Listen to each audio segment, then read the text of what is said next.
Les avertissements et les condamnations contre le Padre Pio. Chers amis fidèles du Padre Pio, bonjour, mon nom est Jean Goyard et vous assistez au programme sur les pas du Padre Pio. Patrem omnipotente,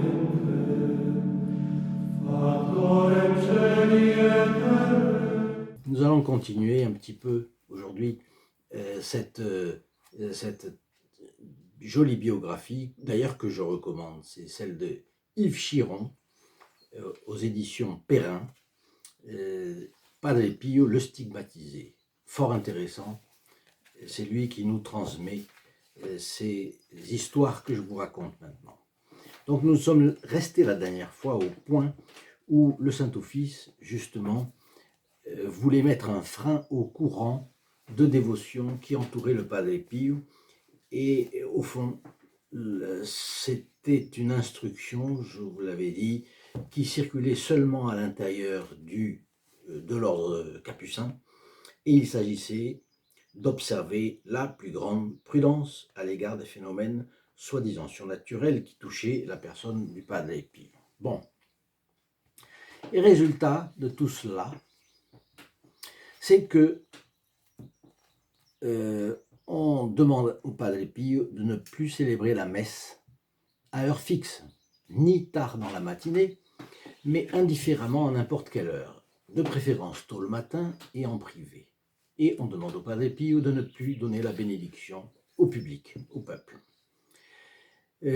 On lui demande également, ça c'est dur, de changer de directeur spirituel, de cesser toute communication, même par écrit, avec le père Benedetto. Or, le père Benedetto, qui a été pendant 10 ans directeur spirituel du Padre Pio, on lui demande également d'arrêter cette communication avec le Padre Pio, et pendant 20 ans, puisque l'un et l'autre sont capucins et obéissent, pendant 20 ans, ils ne communiqueront pas, et cela jusqu'à la mort du père Benedetto. Vous voyez comme c'est dur la chose. Bon. Il est demandé aussi que le Padre Pio ne fasse plus baiser ses stigmates, donc ses mains. Mais le Padre Pio n'a jamais voulu. C'est le peuple qui s'est précipité. C'est d'ailleurs ce que le supérieur a répondu au Saint-Office en disant « mais il a toujours été discret ». Bon. Et puis, on soulève l'idée que le Padre Pio soit éloigné de San Giovanni Rotondo et envoyé, par exemple, dans un couvent du nord de l'Italie. Et enfin, on lui interdit de répondre à toutes les lettres, parce qu'il y avait beaucoup de gens qui lui écrivaient déjà. Il ne pourra répondre qu'aux vœux et aux condoléances ou aux lettres de sa famille, et encore avec la permission de ses supérieurs. Voilà ce qui se passe donc en 1922, et c'est à la suite, comme je vous le disais, de l'élection au trône pontifical du cardinal Achille Ratti. En réalité, c'est ce que dit Yves Chiron dans son livre, le Padre Pio devenait de plus en plus un prisonnier. On me dira, non, mais c'est à partir du moment où on est un moine, on est sujet à la clôture. Oui, mais les capucins, ce n'est pas une clôture comme les chartreux, par exemple. Et deuxièmement, c'est une volonté, on a fait un vœu, etc. Mais il y a dans la règle une possibilité de communiquer avec l'extérieur, par les lettres, les directions spirituelles, etc. Donc c'est autre chose, là. Et les mauvaises rumeurs continuent de se répandre. Elles sont diffusées par Monseigneur Gagliardi, qui est l'évêque du lieu, l'ordinaire du Padre Pio. Il visite Rome. Et normalement, c'est une visite comme le font tous les évêques du monde entier. De temps en temps, on va voir le pape, on se présente au pape, on peut poser des questions au pape, recevoir des instructions, etc. Mais là, Monseigneur Gagliardi en profite pour aller ameuter contre le Padre Pio le plus grand nombre possible d'hommes d'église. Et d'ailleurs le pape. Et voilà ce qu'il raconte à une congrégation, une réunion de la congrégation du consistoire. C'est une réunion de cardinaux. Ce n'est pas le consistoire pour élire le pape, non. C'est une réunion du consistoire.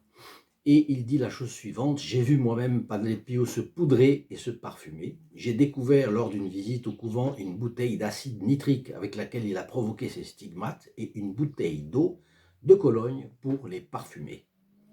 J'en fais le serment. Padre Pio est un possédé du démon et les moines de San Giovanni Rotondo une bande d'escrocs. Et il dit qu'il en fait le serment. Vous voyez, là c'est le mystère du mal, ce qu'on appelle le mystère d'iniquité. Comment quelqu'un de surcroît catholique, de surcroît prêtre, de surcroît évêque, peut-il mentir de cette façon, alors qu'il y a ce commandement de Dieu que vous connaissez aussi bien que moi: tu ne porteras pas de faux témoignages. Bien.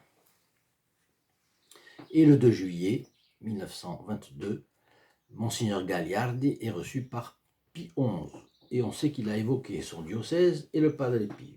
On ne sait pas exactement ce qu'il a dit. En fait, de toute façon, il y a une calomnie qui va courir d'une manière corollaire contre San Giovanni Rotondo. On dira que 3 pères capucins du couvent se sont battus jusqu'au sang avec des armes blanches et des armes à feu pour partager les sommes considérables accumulées par le Padre Pio avec les oboles, n'est-ce pas? Là aussi, c'est sans commentaire, on peut pas. Mais c'est ce que dit le cardinal Méry del Val dans une lettre du 22 juillet. Et le cardinal Méry del Val, qui a pourtant été un fidèle bras droit de Saint Pie X tout le long de son règne, mais là, on voit que malheureusement, là, il n'a pas... Il a fait fausse route. Et le 29 juillet est remis au ministre général un rapport qui innocente les moines et montre que la rumeur ne repose sur aucun fait réel à la suite d'une enquête sur place d'un prêtre qui a été envoyé par le père provincial. Donc, ce n'a été qu'une rumeur, mais parfois ça continue à courir bien qu'on le démente. Enfin, le Saint-Office finit par, tout de même, bien que ce soit démenti, à envoyer un assesseur au Saint-Office un assesseur du Saint-Office, on l'envoie au ministre général des Capucins et on lui dit qu'il faudrait transférer le Padre Pio dans un autre couvent. Bien. Là, le provincial, donc de la province de Foggia, dont dépend le Padre Pio, a la sagesse d'invoquer 1000 prétextes et de ne pas obéir, cette fois encore aux injonctions romaines. La première fois, on lui avait dit qu'il fallait envoyer dans l'Italie du Nord, comme je viens de vous le dire. En réalité, il a dit que le Padre Pio était encore plus populaire dans le nord que dans le sud de l'Italie. Bon, maintenant, là, il prend des mesures dilatoires, parce que vous voyez qu'il y a des personnes qui sont de bonne foi et qui ne voient pas le problème. Bon.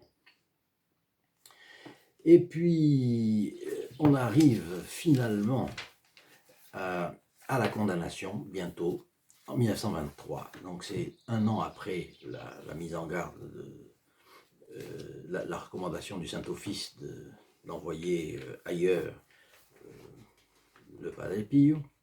Voilà que, en mai 1923, un cardinal envoie un mot de soutien au Padre Pio. Et très peu après, il va y avoir une nouvelle réunion de la congrégation du Saint-Office. Et cette fois-ci, ça va être un décret solennel qui dit la chose suivante. Publié le 31 mai 1923.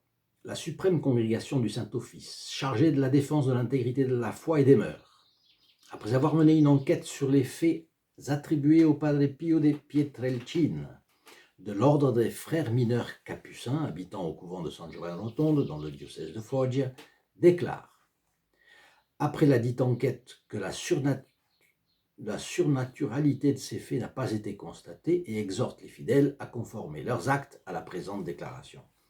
Alors là, il n'y a aucune instruction, mais ça va être dit.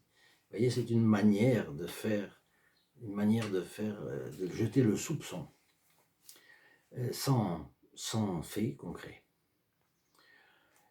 Donc, l'enquête, c'était la relation infondée du père Gemelli, ami du pape désormais, et les calomnies, on l'a vu comment, répandues par Monseigneur Gagliardi. On communique à la curie généraliste des Capucins la chose, et on demande de nouveau interdiction de toute correspondance spirituelle du Padre Pio. Mais en plus, on interdit qu'ils disent la messe en public. Et on l'oblige de célébrer sa messe dans la chapelle interne du couvent. Personne n'a le droit d'y assister. Alors, évidemment, ça va faire du bruit, cela. Ça va faire du bruit. À commencer par quelqu'un qui est Manuel Brunat, dont je vous ai déjà parlé la dernière fois, qui est un simple laïc, qui s'est converti, qui donc loge temporairement dans une dépendance du couvent, et il raconte que le père gardien du couvent de San Giovanni Rotondo reçoit la revue officielle de l'ordre des Capucins dans laquelle il y avait un texte en latin, et c'était ce texte que je vous ai lu en français. Et là, le père gardien lit à ses confrères le décret, et tout le monde est abasourdi. Tout le monde sait que le Padre Pio n'a pas de défaut.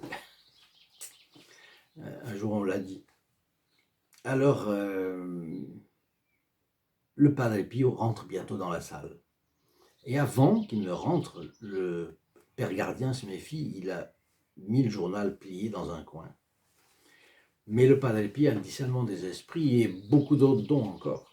Alors, il arrive, il s'empare tout de suite du journal et directement il l'ouvre à la page qui le concerne. Il lit le texte en silence, sans qu'aucun muscle de son visage ne trahisse la moindre émotion. Après quoi, il tourne la page et engage la conversation sur un tout autre sujet. Quand vient l'heure de la sieste, il se retire, et là, Emmanuel Brunat, qui raconte cela, l'accompagne, et arrivé dans sa cellule, il va fermer les volets de la fenêtre, il s'arrête, et là, c'est le Padre Pio. Il va vers la fenêtre pour fermer les volets, et il regarde un instant devant lui la plaine de Foggia. Et tout d'un coup, il éclate en sanglots.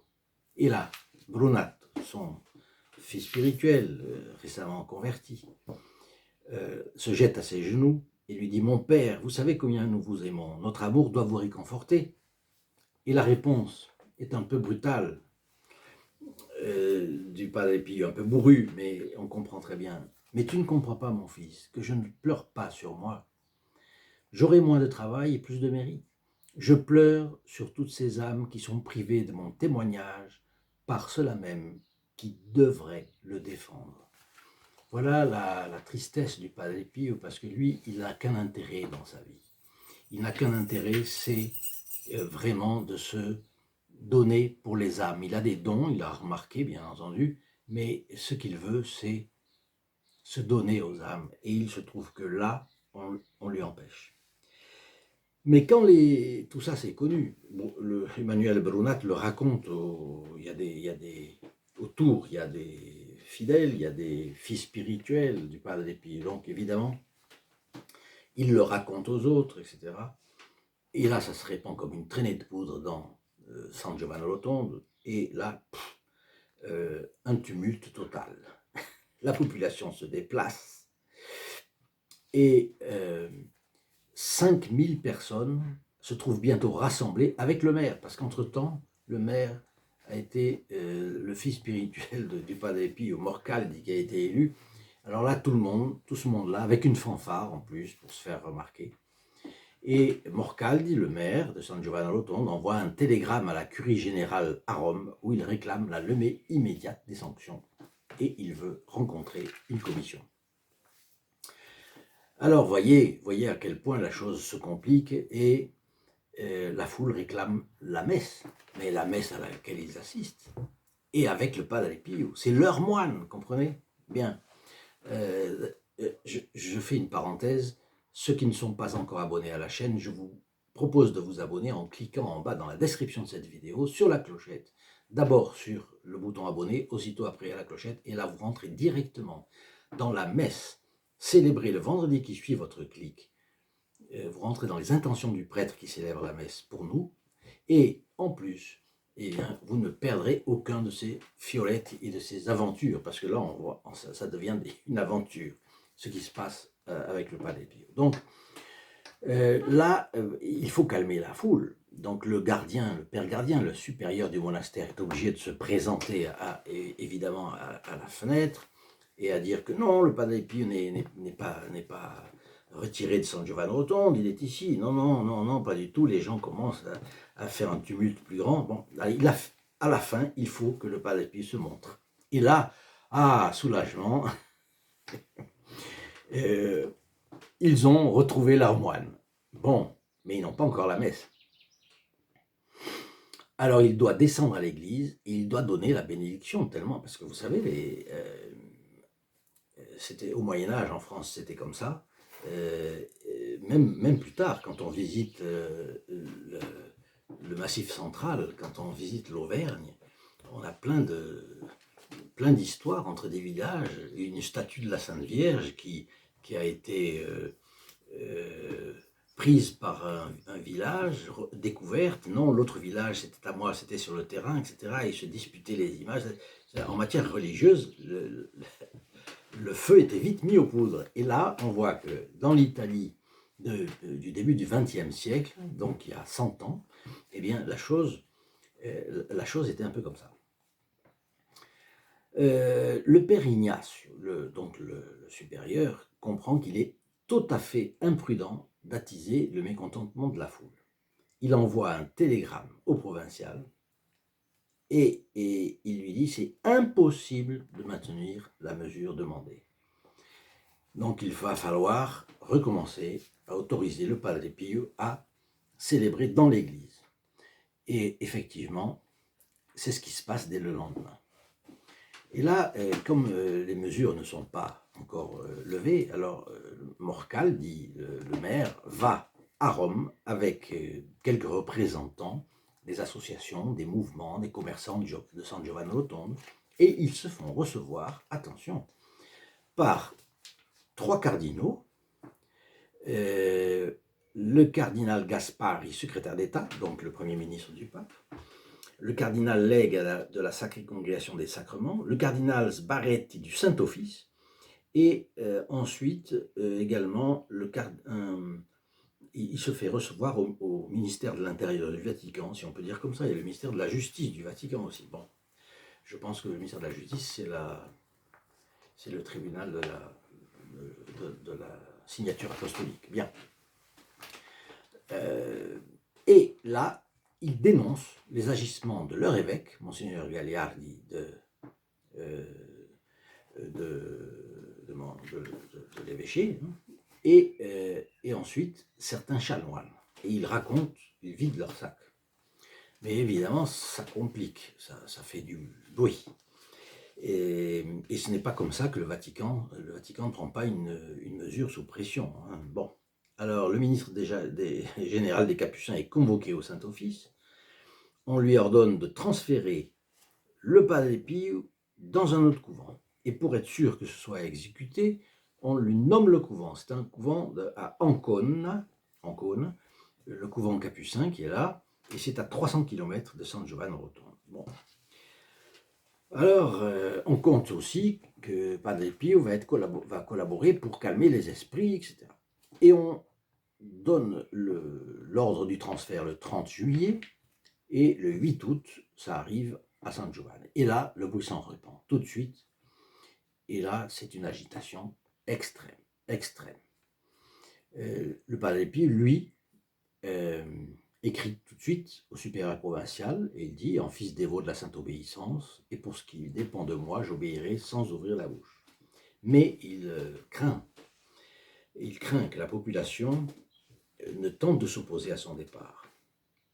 Est-ce qu'on ne va pas revivre la folle journée d'avant où il y avait eu 5000 personnes, etc. Et est-ce que cette fois-ci, le sang ne risque pas de couler?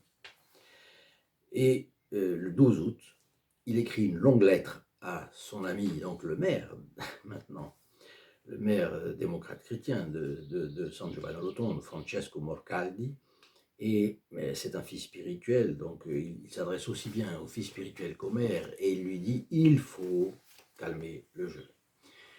Et il dit, les faits survenus en ces journées m'ont profondément ému et me préoccupent beaucoup parce qu'ils me font craindre que je puisse être involontairement la cause d'événements tristes pour ma chère cité. Je prie Dieu qu'il veuille bien éloigner un tel malheur en faisant tomber sur moi n'importe quelle mortification. Toutefois, si mon transfert a été décidé, je vous prie de mettre en œuvre tous les moyens pour que s'accomplisse la volonté de mes supérieurs, qui est la volonté de Dieu et à laquelle j'obéirai aveuglément. Je me souviendrai toujours de cette population généreuse dans mes pauvres prières, en implorant pour elle la paix et la prospérité. En signe de prédilection, j'exprime le désir, si mes supérieurs ne s'y opposent pas, que mes os reposent dans un coin tranquille de cette terre. Bon, aujourd'hui que le Padre Pio est canonisé, cette lettre est gravée dans la crypte de l'église Santa Maria delle Grazie du couvent de San Giovanni Rotondo, où Padre Pio repose désormais. Mais en tout cas, cette lettre et le ton de cette lettre témoignent de la disposition excellente du Padre Pio. Ce n'était pas un révolté. Au contraire, il était humble et obéissant, on le voit bien. Alors, là maintenant, ça commence à se corser, bien entendu. Ça se corse parce que un religieux vient d'Ancône chercher Padre Pio. Mais là, quand il arrive, il voit des barricades dressées sur l'unique chemin qui mène au couvent. Tous les passages sont contrôlés par les volontaires. Les gens se relayent jour et nuit. Le religieux suggère de faire franchir les portes du couvent par une charrette quelconque transportant 2 tonneaux. L'un contiendrait du vin et l'autre Padre Pio. Alors, quand il propose ça au supérieur de couvent, le supérieur de couvent qui a du bon sens, il dit « Mais écoutez, c'est fou, c'est indigne et c'est grotesque. » Bon, à Rome, on s'impatiente. La pression populaire devient insupportable. Le ministre général de l'ordre intervient personnellement auprès du général de Bono, directeur de la sécurité publique au ministère de l'Intérieur, pour qu'une solution soit trouvée. Un agent des services de sécurité est envoyé sur les lieux pour étudier la situation. Mais ce fonctionnaire du ministère de l'Intérieur, les gens ont du flair, vous savez, les gens de la campagne, les gens, ils ont de l'intuition. Alors, il détecte tout de suite ce bonhomme et il a failli être lynché par la foule. Bon, de retour à Rome, il fait valoir à son supérieur que le départ du Padre Pio ne pourrait se faire que par un déploiement de force et non sans qu'il y ait effusion de sang. On en informe le ministre général de l'ordre et finalement, il est décidé de surseoir. On ne retire pas les décisions, mais on sursoit. Et de toute façon, là, l'auteur de ce livre, Yves Chiron, indique que peut-être le cardinal Gaspari ou le cardinal Sillier, qui tous les deux avaient témoigné dans un passé récent leur soutien au Padre Pio, peut-être les deux ont-ils pesé aussi pour que ce soit comme ça. En tout cas, l'année se termine. Le 31 décembre, il y a un Te Deum chanté au couvent pour remercier Dieu de sa protection manifeste. Bien, et vous voyez, ça continue. Le 6 avril, le procureur général des Capucins envoie à tous les couvents une circulaire interdisant de révéler quoi que ce soit au sujet du Padre Pio. Interdit de distribuer des images. Bon, à San Giovanni Rotondo, c'était un pauvre photographe qui faisait quelques sous en vendant des images du Padre Pio. Pardon, c'est ça qui... Mais Padre Pio ne cherchait pas à vendre ses images, loin de là. Bon. Et puis, le père Melchiorre d'Abbanise, qui est donc le procureur général des Capucins, dit « Il nous faut nous comporter comme si nous n'avions jamais entendu parler du Padre Pio ». Vous voyez là, la prudence, il est comme un pestiféré. Alors, tout de même, un prêtre, le père Raphaël da Santelli a Pianisi, qui est un autre capucin, donc, toujours son prénom Raphaël, et Santelli a Pianisi, c'est la ville d'où il est originaire. Donc il est envoyé pour une retraite au moment de Pâques, soi-disant pour se reposer, etc. En réalité, il vient pour voir. Mais il se trouve si bien au couvent, il subit lui aussi si fortement l'ascendant du Padre Pio, alors que justement il a rempli des fonctions de diacre pendant les offices de la Semaine Sainte, il a vu comment le Padre Pio célébrait sa messe, etc. Il choisit de rester dans... il trouve que vraiment ce Padre Pio est très humble, très saint, très... Bon, voilà. Donc il ne va pas faire un mauvais rapport, au contraire. Mais tout de même, on voit que les calomnies continuent à faire leur cours. Donc vous voyez, il y a eu des visites de médecins, il y a eu des visites de prêtres, il y a eu des appréciations contradictoires. Maintenant, les calomnies enflent. Au fond, il faut, comme disent les déclarations répétées du Saint-Office, il faut être sur ses gardes, ne pas avoir de contact avec le Padre Pio, se méfier des séductions et hallucinations de ce genre qui peuvent avoir pour conséquence grave de faire du chrétien un vrai rebelle. Ça n'a rien à voir avec le Padre Pio. Cet évêque qui raconte cela n'avait jamais rencontré le Padre Pio. C'était l'évêque de Padoue, Monseigneur Elia Dalla Costa. Et il publiait cela dans son bulletin diocésain. Vous voyez, ça fait du mal. Ça va dans un bulletin diocésain, après des bulletins diocésains, ça circule dans les paroisses, etc. Il a fait confiance aux déclarations romaines, il a fait voilà. Et là encore, je répète, la calomnie, c'est, dans ce cas-là, on n'a pas de mauvaise référence sur, ni de bonne ni de mauvaise, j'en connais pas, mais sur cet évêque, a priori, il n'a pas été de mauvaise foi. Mais voilà ce qui se passe, voilà ce qui se produit. Le diable porte pierre et le Padre Pio en fait les frais. Chers amis, nous allons arrêter là pour cette fois-ci. Vous voyez que c'est une aventure à rebondissement. Donc je vous demande de bien vouloir mettre votre like, partager cette vidéo, vous ferez de l'apostolat avec beaucoup de bon dans le faisant.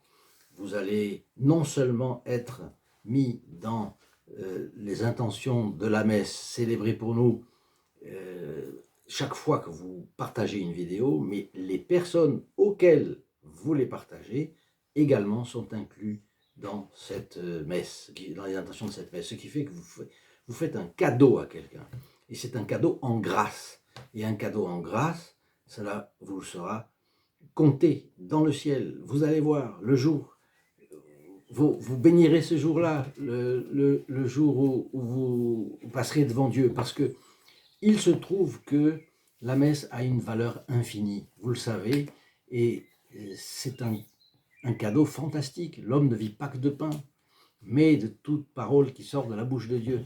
Et au fond, tout ce qu'on peut faire de bien à quelqu'un, eh bien c'est à Dieu qu'on le fait, parce qu'on lui rapproche quelques-unes de ses âmes de lui, si on est un intermédiaire fidèle. Donc ce que je vous prie de faire, c'est bien de partager cette vidéo. Et puis, je vous demande de me laisser vos commentaires. Je veux savoir, je n'ai pas encore vu les commentaires d'il y a 2 jours, donc je ne sais pas si vous appréciez qu'on raconte l'histoire du Padre Pio, la véritable histoire qu'on trouve dans certains livres de personnes qui se sont donné la peine de lire beaucoup pour nous. Alors je crois que c'est intéressant. Je vous remercie de votre attention, je vous souhaite une très bonne journée et je vous confie au Padre Pio, bien sûr. À très bientôt, au revoir. In nome del Padre, del Figliolo e dello Spirito Santo, e così sia.